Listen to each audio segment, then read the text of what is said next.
I was reminded while Claudia was sharing her testimony just that whenever I was coming to Denton for school, I also was not looking for something, was not looking for God, was not looking for a ministry to get involved in or whatever.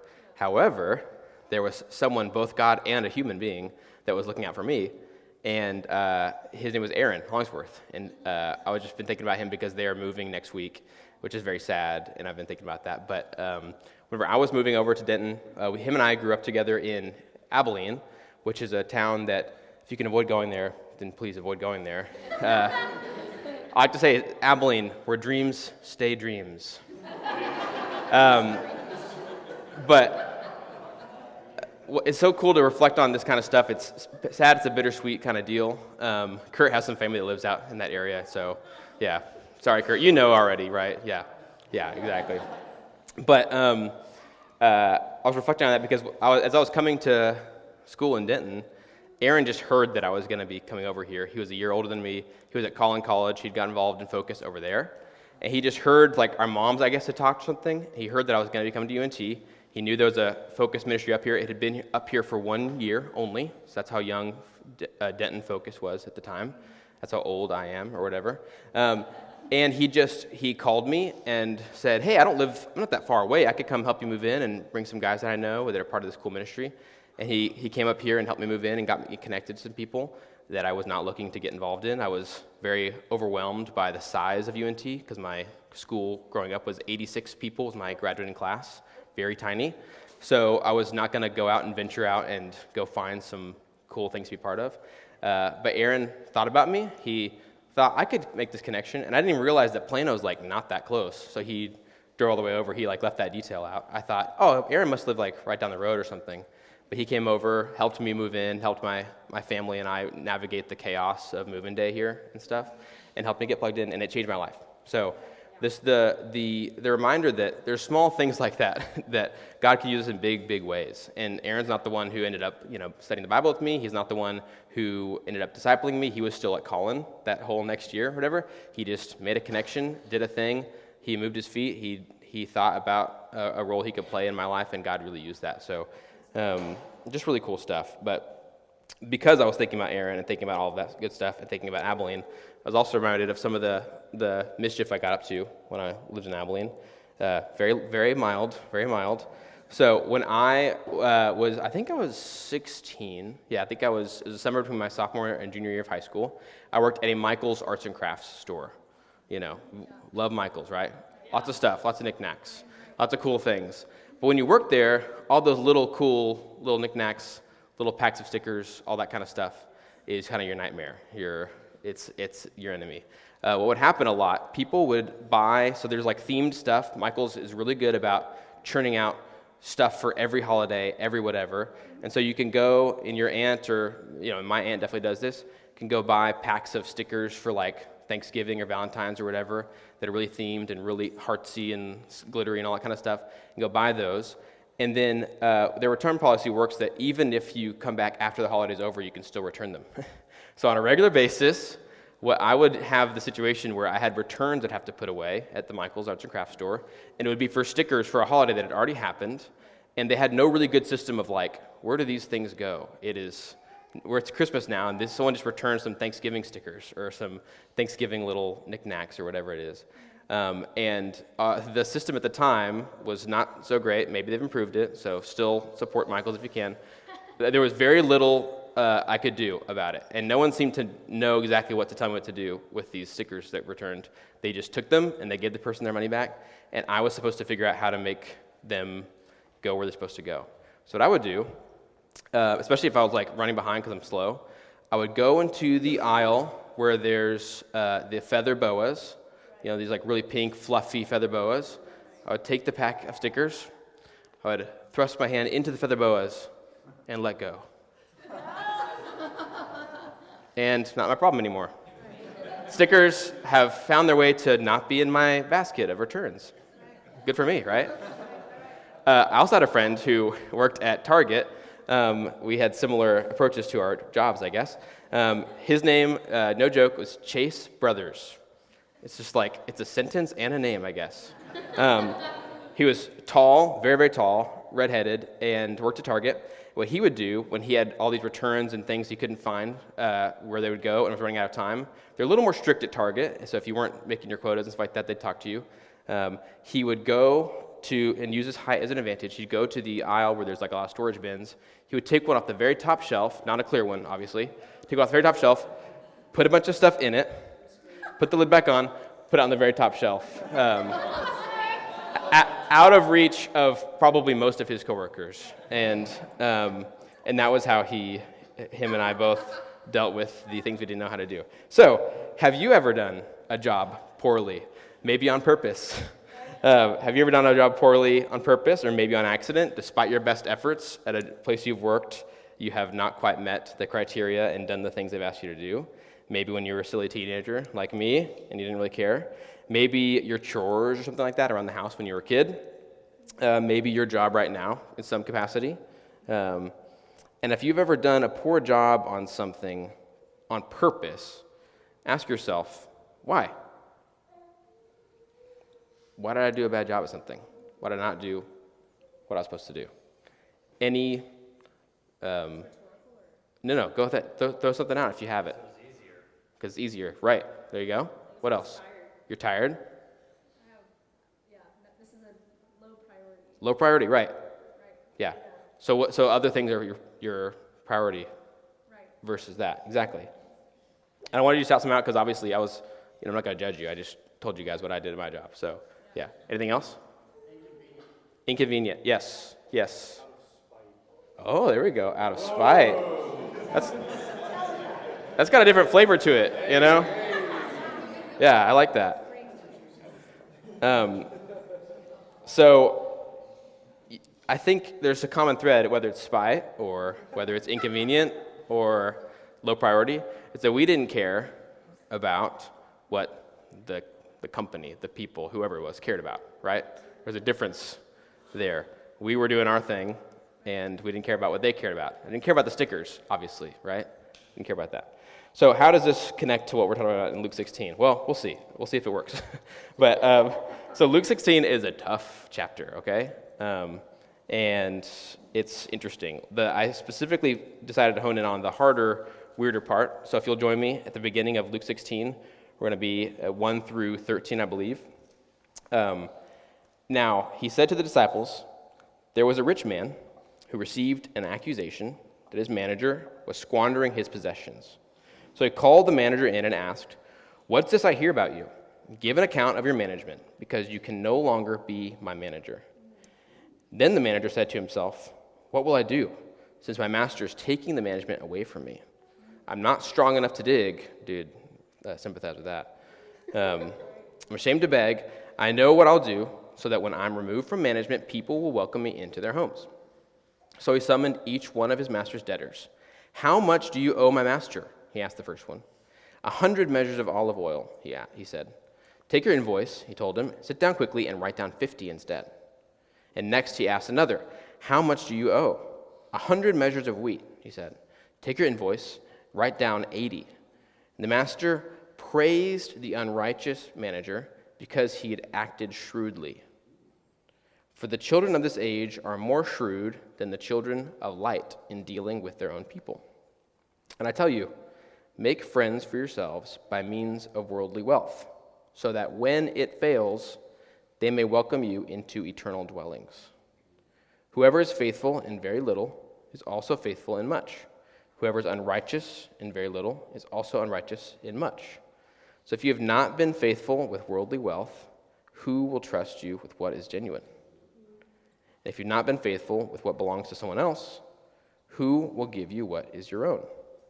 No servant can serve two masters, since either he will hate one and love the other, or he'll be devoted to one and despise the other. You cannot serve both God and money.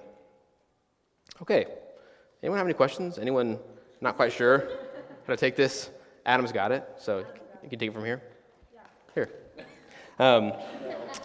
I was reading a commentary by Darrell Bach, and he said this, I think, unintentionally funny phrase. This parable clearly teaches about the use of money and the responsibility attached to its presence. But how precisely is that point made? I was like, that's a very scholarly way of being like, what the heck is going on here? I can see what it's trying to do, but how is it doing it? So this is confusing in it. It's an odd parable. Has anyone ever read this before and thought, yeah, I'm not spending any extra time on this, any extra brain power? It's confusing, and from a quick read, it could seem like Jesus is saying it's good to do something dishonest as long as it's kind to other people and wins you friends. It seems like that could be one thing he's saying, but surely that can't be what's going on, right? So I'm going to tell you my point right now, and then we'll see if we can get somewhere with this, okay? So God is the only good master. The only good master. So do you know what or who your master really is? If there can only be one at any given time, today, right now, whatever, next week, tomorrow, do we know what or who our master really is? And maybe you're reading this and you're thinking, well, it's confusing, but I'm not rich, and I also don't really have access to some rich person's money. I'm not stealing it, so maybe it is okay if I do not understand this parable.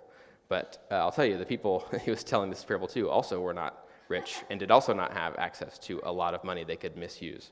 So there must be something there for us too, right? Okay, so what do we know? Let's review this parable. What do we know? The rich man. Jesus gives us no reason to believe he's immoral or gained his riches in any illegitimate way. We're not told that, right? We're not given any details. So we certainly can't think he's like an evil overlord or something. We can't think it's a spite situation, right? You know, where it's like, this evil rich man, I will do whatever I can. I'll take his money and it's for the better or whatever. So we can't think that. And I'll let you in on a secret. In parables like this, where these roles are described this way, the rich man would have been assumed by the people listening to be God. He is powerful, he has the riches, and he is not portrayed as bad. He's the most powerful person in this situation. He's rich, he's probably God. In this case, he's a rich man. In the previous chapter, he was a good father. In a chapter that's coming, he's a vineyard owner. You know, we get these kinds of parables from Jesus. Okay, now the manager. What do we know about him? Someone else has accused him of mismanagement, not using the rich man's funds well. The rich man confronts him, and he seems not to defend himself at all, if you notice. So it would appear that he actually has been dishonest and actually has misused the rich man's funds. So he's busted, all right? Jig is up.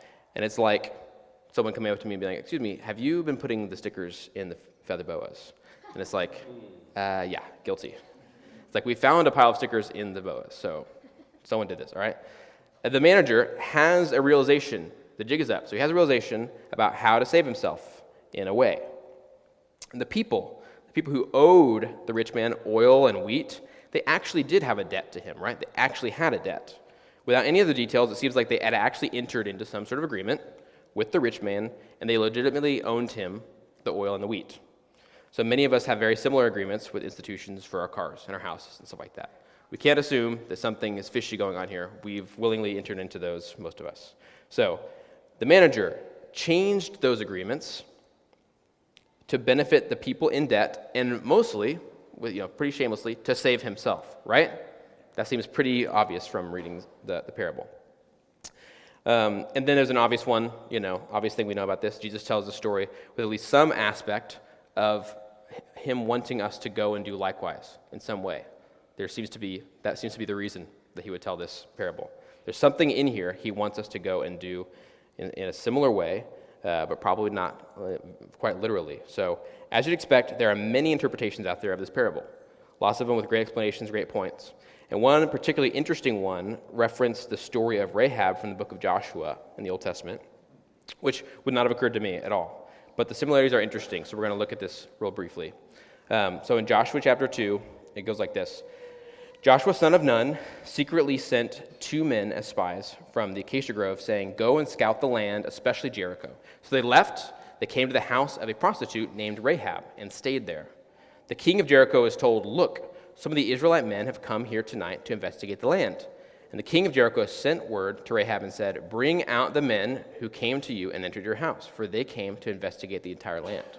But the woman had taken the 2 men and hidden them.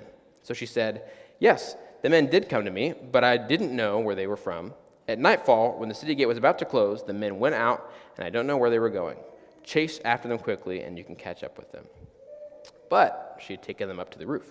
and hidden them among the stalks of flax that she had arranged on the roof. The men pursued them along the road to the fords of the Jordan, and as soon as they left to pursue them, the city gate was shut.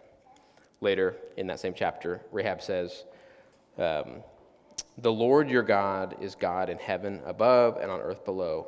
Please swear to me, she's saying this to the spies, please swear to me by the Lord that you will also show kindness to my father's family, because I showed kindness to you.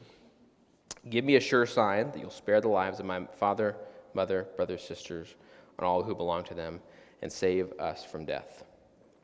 Okay, do you see some similarities there? Are those starting to appear a little bit, or does it seem kind of confusing to you?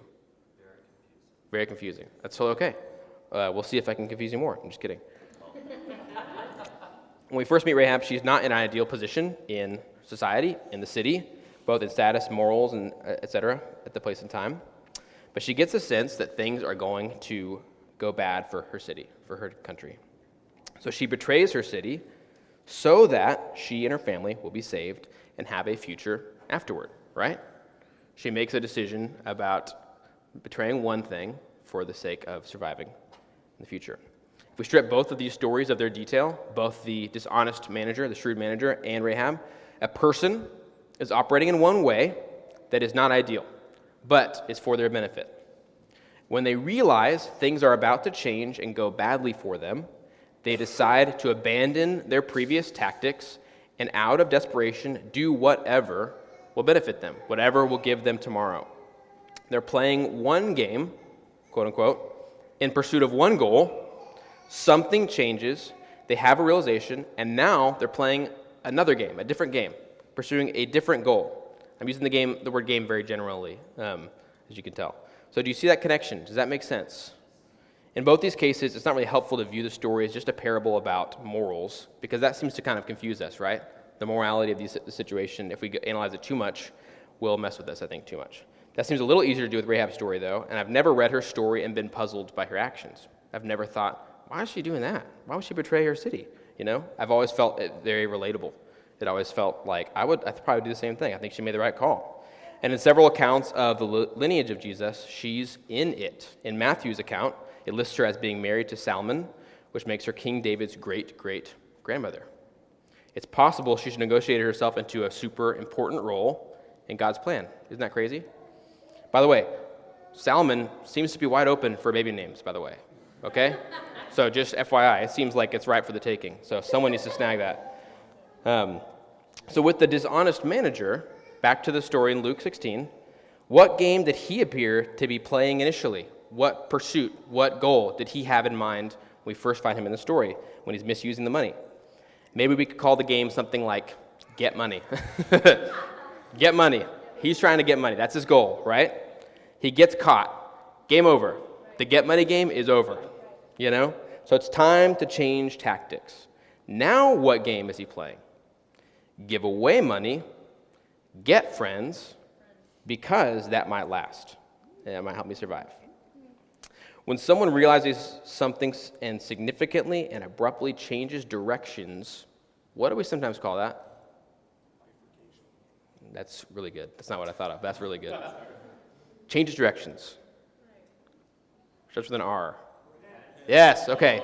Yeah, we might not use that word in this exact story, but in another story like it, when someone changes their ways abruptly, we might call that repenting, right? I think in a very literal sense, that's all that word means. We have kind of added on to that definition. Repenting, changing your tactics, sometimes called political maneuvering. But yeah, I think in a different story, we wouldn't be quite as worried about using the word repent. But in this one, it seems a little strange to us. So the initial audience that Jesus is hoping to reach with this parable is the Pharisees, right? That's who he seems to then go on to talk about their view of money and how he thinks that's problematic and the way that has ruled their lives and stuff like that. So it says so pretty plainly in the text. They loved money more than people. But the Pharisees are always so easy and convenient to pin things on, aren't they? It's too easy. God, I thank you that I'm not like those greedy, unloving Pharisees, self-righteous. I'm so glad I'm not like them. Amen. So what about us? Instead of thinking about the Pharisees, what about us? Let's think of ourselves instead of pinning it all on them. How are we the dishonest manager in the beginning? How can we put ourselves in that spot? What is our way of connecting ourselves to that story if it's supposed to be about us too? God's the rich man, right? So we're managing something. What are we managing? Time, money, love, attitude, allegiance, maybe our whole life. It's kind of given to us, wasn't it? If he cracked open the books of what you've been managing, would you get a perfect score? Yes. Okay, we got 1 out of whatever. All right, pretty good. I wouldn't. Not just because of the Michaels thing, but I've stolen from him. I've misused the resources he has given me, right? And so this is where, in my mind, things turn, surprisingly, if you kind of let yourself entertain this line of thought, into a gospel story, a gospel kind of situation. Because God praises us when we change course. I've misused his resources. But he praises us when we change course. He praises us when we're generous with his resources. When we are giving away his money, when we are decreasing other people's debt, we're giving away his resources, his money. Because God is playing a totally different game than we're playing. He views things completely differently, values things completely differently. So what's the difference between me giving some money to someone in need, maybe someone on the side of the road, or to a church or a nonprofit organization, and what's the difference between that and the shrewd manager decreasing someone's debt? What's the difference between me forgiving someone who has hurt me and the shrewd manager decreasing someone's debt? Nothing. There's no difference. Because when I give, I'm not giving my money. I'm giving someone else's money. When I spend time with someone, when I'm intentional, or when I let myself be delayed or inconvenienced or whatever, I'm not spending my time. I'm spending someone else's. God's time. So what are you managing? How is that going? What game are you playing? What's kind of your motivation, your goal, and how you live each day? And how might you need to change your view and shift your paradigm a little bit? Have you been looking at your life and time and money and all that stuff as yours to use however you want? Or do you view it as God's that's sort of on loan, us to use wisely, to be generous with? And it's okay, because this should convict all of us, but it's okay because God is so ready to rejoice when we realize this, isn't he? Yeah. When you realize his kingdom is different, and his kingdom is about dying to yourself. It's about surrendering, loving, giving. That's the counterintuitive way to save our life and to truly live. It's a good news kingdom, a kingdom of blessing for the mourners, for the poor in spirit, for the meek, the pure in heart, the merciful, the peacemakers. It's the kingdom of a priceless pearl or a buried treasure that we'd sell everything about, sell everything we have to go get. It's worth doing that. Does that make sense? You tracking with me? So, the further and further away we get from the specifics of the parable, the further away we get from the things that trip us up, the more it makes sense. Maybe that's not the exact way to read it, but God's playing a different game here. So when we're thinking about my whole role, my whole goal, like the manager in the beginning, is to get money, get mine. And when we realize that doesn't last, it's not going to last. It's not going to end up going beyond just money. And when that comes to an end, when it's game over, something else is going to be needed, Playing human games can only get us human things. Playing human games can only get us human things. I felt like, in terms of just the reading, research, and all that kind of stuff, that was plenty to try to tackle. I really hope that was helpful and something that you can mull over and think about, and I'd love to have more conversations with you afterward. I want to close with a prayer from Psalm 32. And this is describing this way, the way that this kingdom, that we decide to have that paradigm shift, to decide to play God's game, so to speak, instead. And how much better it is, how much better it is to live life his way and pursue the goals that he has, and not these human temporary ones. How happy is the one whose transgression is forgiven, whose sin is covered. How happy is the man the Lord does not charge with sin, and in whose spirit is no deceit. When I kept silent, my bones became brittle from my groaning all day long. For day and night your hand was heavy on me. My strength was drained as the summer's heat. Then I acknowledged my sin to you. I did not conceal my iniquity. I said, I'll confess my transgressions to the Lord. And you took away the guilt of my sin. Therefore, let everyone who is faithful pray to you at a time that you may be found.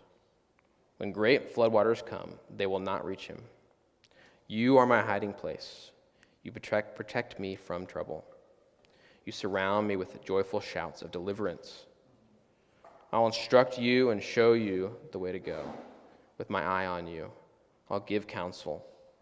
Do not be like a horse or a mule without understanding that must be controlled with a bit and bridle, or else it will not come near you. Many pains come to the wicked, but the one who trusts in the Lord will have faithful love surrounding him. Be glad in the Lord and rejoice, you righteous ones. Shout for joy, all you upright in heart. Amen. Amen.